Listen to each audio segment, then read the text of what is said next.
Hello friends, मेरा नाम है Zaman Syed And I'm Asma Sayed. Welcome to Also for Portugal Immigration Consultancy. जी। आगे बढ़ने से पहले let us introduce ourselves. We are Portugal Immigration Consultancy based in Lisbon, Portugal. हम लोग लिस्बन में पोर्चुगल की इमिग्रेशन की सर्विसेज प्रोवाइड करते हैं। Mostly D2, D7, D8 and golden visa की सर्विसेज प्रोवाइड करते हैं। और आप लोग को अगर कोई भी सर्विस चाहिए, लीगल सर्विसेज चाहिए, अगर आपको नेट बनाना है, आपकी कंपनी फॉर्मेशन करनी है, आपका D2 का प्रोसेस करना है, D8, D7 का प्रोसेस करना है, गोल्डन वीज़ा का प्रोसेस करना है, बैंक अकाउंट खुलाना है, आपको असिस्ट करना है यहाँ की हाउस कॉन्ट्रैक्ट के लिए, प्रूफ ऑफ अकोमोडेशन शो करना होता है, जैसे कि D2, D7, D8 के लिए। अगर उसके लिए कोई आपको मदद चाहिए, कोई सर्विस चाहिए, तो आप हमसे कांटेक्ट कर सकते हैं। जी हाँ, बिल्कुल। अगर आपको बात करनी है या सवाल पूछना है तो आप हमारे वीडियो के नीचे जाकर कमेंट कर सकते हैं, ताकि और लोगों को भी उसमें आसानियाँ हो, उसका जवाब जब मिले। और अगर आपको डायरेक्टली हमसे बात करनी है तो आपको अपॉइंटमेंट लेकर हमसे बात करना है। हमारे जो एम्प्लॉयज़ हैं हमेशा आपसे बात करते हैं, लेकिन अगर आपको पर्सनली हमसे बात करनी है तो आपको छोटा सा एक अपॉइंटमेंट लेना होगा, छोटी सी फीस पे करनी होगी, तो आप हमसे बात कर सकते हैं। और आगे बढ़ने से पहले जो भी नए हमारे चैनल पर आए हैं, please don't forget to like, share and subscribe. और जहाँ तक हो सके इस वीडियो को आगे से आगे लेकर जाए, ताकि लोगों को आसानी हो यहाँ पर आने के लिए, यहाँ की इमिग्रेशन हासिल करने के लिए। और हमारे चैनल पे बहुत सारे इंफॉर्मेटिव वीडियोस होते हैं, तो उनके लिए आसानी होगी। तो इसे प्लीज़ शेयर करें अपने फ्रेंड्स एंड फैमिली से। आज की सब्जेक्ट है नेशनलिटी, पोर्चुगल नेशनलिटी के बारे में, पोर्चुगल पासपोर्ट के बारे में, जो करेंटली चल रहा है काफ़ी टाइम से। प्रेसिडेंट के पास और PS ने फिर अपील की, कॉन्स्टिट्यूशनल कोर्ट, और बहुत सारी चीज़ें जो चल रही हैं कुछ टाइम से, आप लोग देख ही रहे हैं, फॉलो अप कर ही रहे हैं, उसके बारे में बात करते हैं। So without any further due, let's start the video. अच्छा, ये चीज़ जो है ना, नेशनलिटी लॉ, पोर्चुगल की नेशनलिटी लॉ एक मजाक बन के रह गई है। वैसे काफ़ी सारे लोग वीडियोस बना रहे हैं, टिकटॉकर्स, आपके यूट्यूबर्स, और बस उनकी वीडियो में ये है good news bad news, good news bad news बस। और आप लोग अरे गुड न्यूज़, अरे देखो बैड न्यूज़, अरे बैड न्यूज़ में भी देखना है आपको कि भाई क्या हो क्या गया। और फिर कमेंट्स में भी फिर वही चलते रहते हैं आप लोग कि भाई अरे, उसमें कुछ लोग आ जाते हैं कि Portugal is completely finish, it's dead, डूब गया पोर्चुगल, कोई ज़रूरत नहीं है जाने की, इमिग्रेशन बंद हो गई। ये सारी चीज़ें, ये मजाक चल रहा है, जो ज़्यादातर हमारे जो बरसगीर वाले लोग जो लोग हैं, इंडियन सब कॉन्टिनेंट वाले जो लोग हैं, जिसे कहते हैं राय का पहाड़ बनाना, तो ये वो चल रहा है अभी राइट नाउ। और कायदे से देखा जाए तो सिर्फ पार्लियामेंट में ये लॉ जो है अप्रूव हुआ था, और उसका मतलब ये नहीं होता कि पार्लियामेंट में अप्रूव हो गया का मतलब ये नहीं होता कि वो लॉ बन गया। और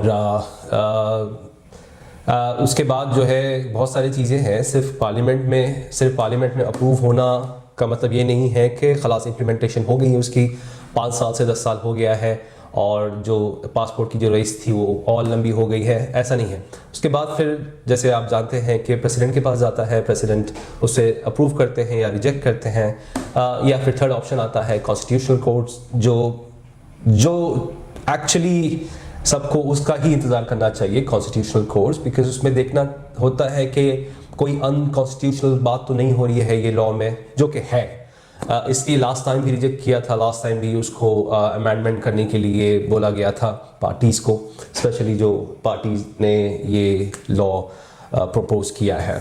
तो फिर अभी करंट स्टेटस ये है कि जो PS पार्टी है यहाँ की, उन्होंने प्रेसिडेंट को रिक्वेस्ट किया कि please send it to the constitutional court.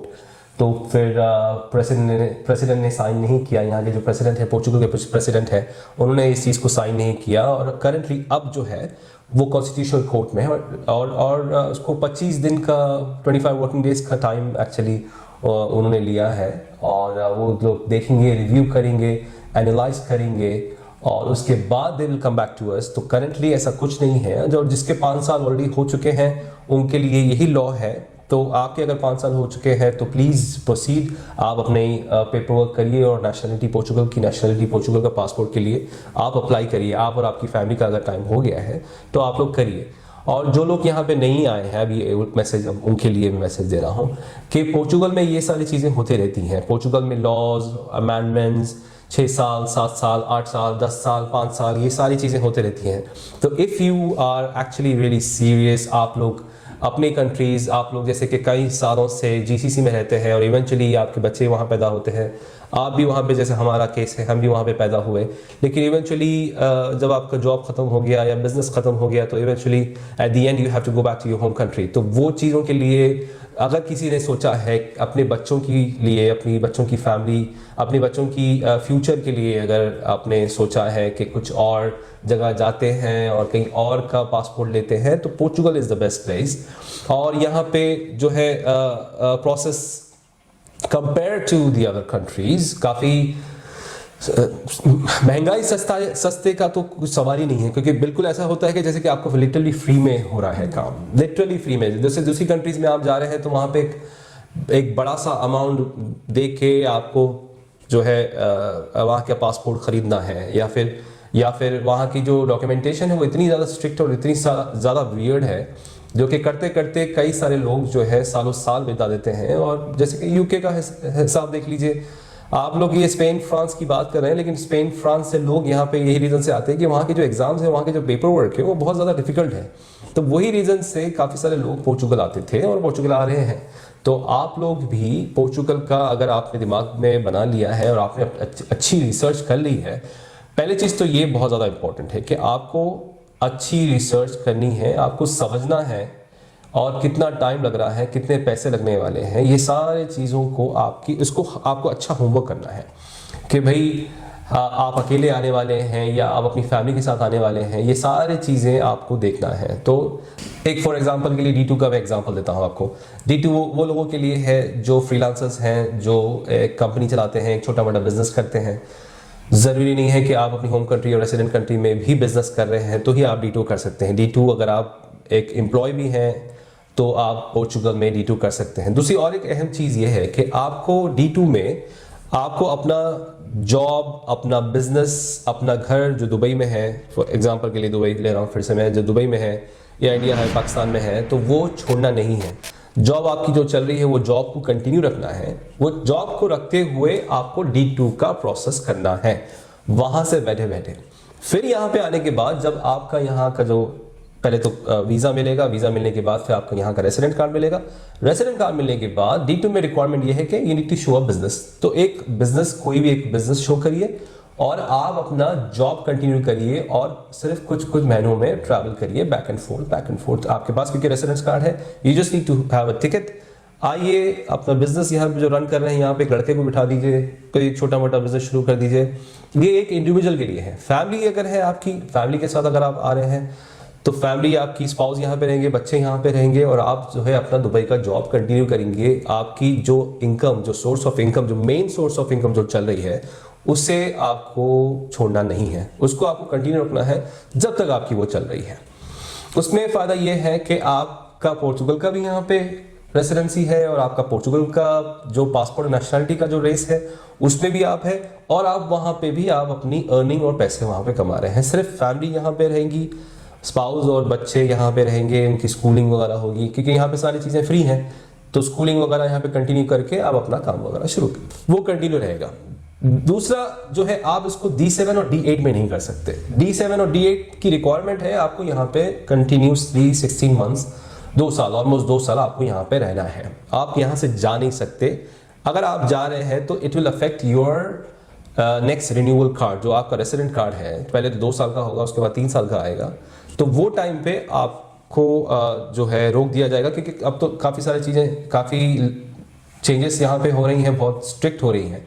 तो आपको ये रिस्क लेना नहीं है। तो D7 और D8 में आप भी काम नहीं कर सकते। D7 D8 में आपको यहाँ पे रुकना है।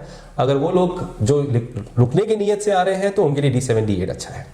बाकी वो लोग जिसको अपना जॉब कंटिन्यू करना है, जहां पे भी वो जॉब कर रहे हैं, अपना जॉब या बिजनेस कंटिन्यू करना है, उनके लिए D2 है। ये कुछ ऑप्शंस हैं। तो चाहे कुछ भी हो, अगर हम हर कोई यही दुआ कर रहे हैं कि जो नेशनलिटी लॉ है वो 5 साल का ही हो, 10 साल ना हो, लेकिन आपको एक बात जहन में रखना है, हम स्टार्टिंग से अपनी वीडियोस में यही बताते हैं और यही अपने जितने भी हमारी फैमिली, हमारी कस्टमर्स हैं, उन सबको हम यही सजेस्ट करते हैं कि पोर्चुगल की इमिग्रेशन जो थी आर्टिकल 88, 89 ये सारी चीज़ें बंद हो गई है, उस चीज़ पे इफेक्ट हुआ है। बहुत सारी चीज़ें यहाँ पर तब्दीलियाँ आई है, स्ट्रिक्ट हो गया है रूल्स, ये सारी चीज़ें हैं। लेकिन जो हमारे क्लाइंट्स हैं उनके लिए अभी तक कोई माशाल्लाह कोई प्रॉब्लम नहीं हुई है, क्योंकि वो एक स्ट्रेट रास्ते से आए हैं। जो डी कैटेगरीज वीज़ा है, हम स्टार्टिंग से आपको यही बताते हैं कि जो डी कैटेगरी वीज़ा है वो एक बहुत ही लीगल वे है और एक सिंपल वे है और एक स्ट्रेट वे है। अगर आप यहाँ पर आना चाह रहे हैं बिना कोई रिस्क के, बिना कोई ये दिमाग में रखे हुए है कि कभी ये हो जाएगा कभी वो हो जाएगा, तो ये सारी चीज़ों से हट के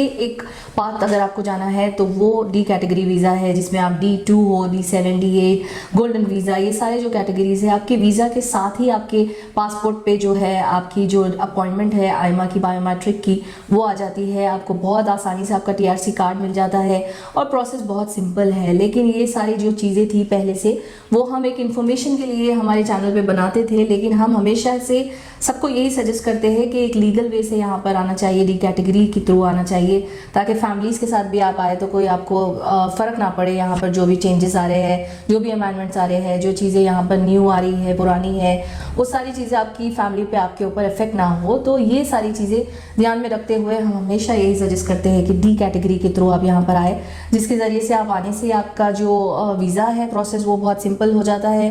थोड़ा सा टाइम लगता है, लेकिन उसमें पहले तो बहुत आसानी से लग जाता था, लेकिन अब जो है उसका भी टाइम थोड़ा सा बढ़ गया है, क्योंकि जैसे कि हमने पहले भी बताया कि बैंक्स के थ्रू जो हमारे जो कस्टमर्स हैं उनके लिए हमने अभी हमारे जो बहुत सारे बैंक के साथ हमारा जो राब्ता हो चुका है, उनके थ्रू हम अभी प्रोसेस को बहुत फास्ट करने की कोशिश कर रहे हैं। लेकिन इसमें 1 साल से 1.5 साल लगता है, लेकिन आप जब यहाँ पर आ जाते हैं तो बहुत आसानी हो जाती है। आते ही आपकी TRC कार्ड आपके हाथ में आ जाता है, और फैमिली के साथ अगर आप आते हैं तो ये कन्फ्यूजन नहीं होता है कि अब इसके आगे क्या करना है।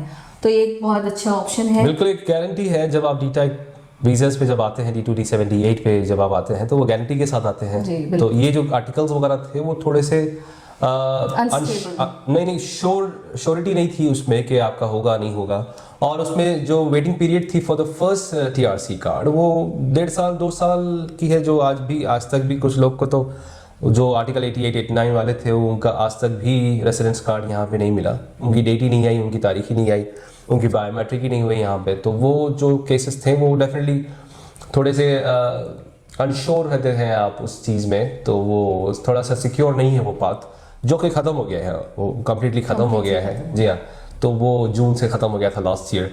तो ये जो कैटेगरी थी जो D2, D7, D8 तो वो तो चल ही रहा है और उसको कोई इफेक्ट नहीं होने वाला है, चाहे 5 साल हो या 10 साल हो। नेशनलिटी पासपोर्ट की जो भी अमेंडमेंट है, अगर होने वाला है नहीं होने वाला है जो भी हो, लेकिन D2, D7, D8 को कुछ नहीं फ़र्क पड़ने वाला है इस चीज़ के लिए।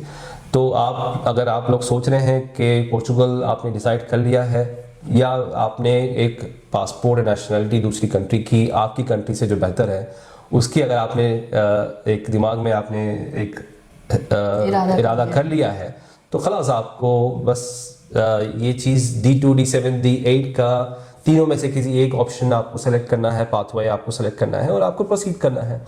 तो प्रोसेस जो है हमने कई बार समझाया है, D2, D7, D8 का कई बार समझाया है। तो अगर आप नए हैं चैनल पे तो आप लोग जाके फिर से देख सकते हैं प्रोसेस क्या है और प्रोसीड कर सकते हैं। आपको हमारी सर्विस चाहिए तो आप हमें कांटेक्ट कर सकते हैं। बाकी वीडियोस के थ्रू हमने बहुत ही डिटेल में हर एक चीज़ काफ़ी पॉइंट टू पॉइंट हमने एक्चुअली समझाई है, तो उसे फिर से जाइए देखिए और अपने सवालात करिए, इस पे कमेंट्स डालिए, वीडियो पे कमेंट डालिए, और आपका कमेंट दूसरों को भी अगर कुछ फ़ायदा अगर हो गया उनको भी तो वो मदद हो जाएगी दूसरों की भी।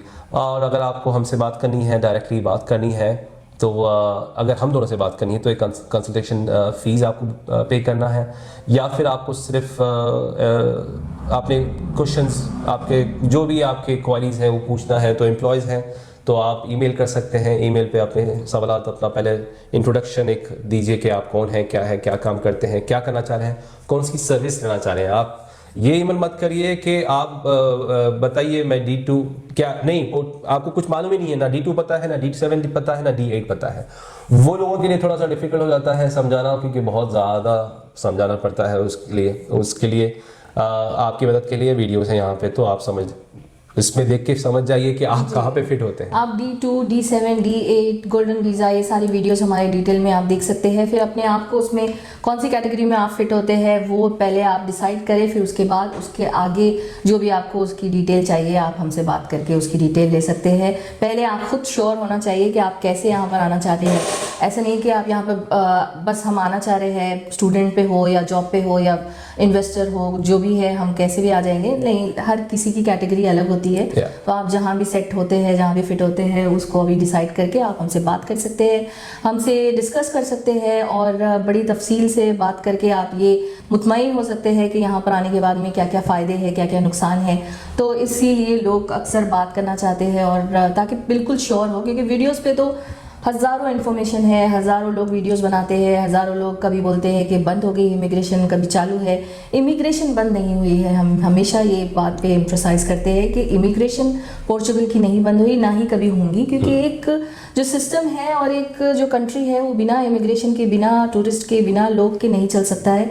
यहाँ की पॉपुलेशन ज़्यादातर ज़ईफ़ लोग है तो वैसे नहीं चल सकती। तो नए लोग ज़रूरी है आना, और जॉब पे भी जो आ रहे हैं वो आना बहुत ज़रूरी है, या फिर इन्वेस्टर्स भी आ रहे हैं वो आना ज़रूरी है। तो कंट्री चलाने के लिए सारी चीज़ें बहुत इंपॉर्टेंट होती हैं। बिल्कुल बिल्कुल। तो उम्मीद करते हैं कि आपको हमारी बातें समझ में आई हैं, और अगर समझ में आई है तो प्लीज़ इसे लाइक करें, शेयर करें, सब्सक्राइब करें, और ये वीडियो उन लोग तक पहुँचाइए जो लोग पोर्चुगल आ रहे हैं, पोर्चुगल आने का सोच रहे हैं, इरादा कर रहे हैं और सीरियस हैं यहाँ पे आने के लिए। तो आप उनको ये हमारी लिंक दे सकते हैं, और अगर आप लोग बात करना चाहते हैं तो आप लोग अपॉइंटमेंट लेके हमसे बात भी कर सकते हैं। मेरा नाम है Jibran Syed. And I'm Asma Sayed. Peace be upon you all.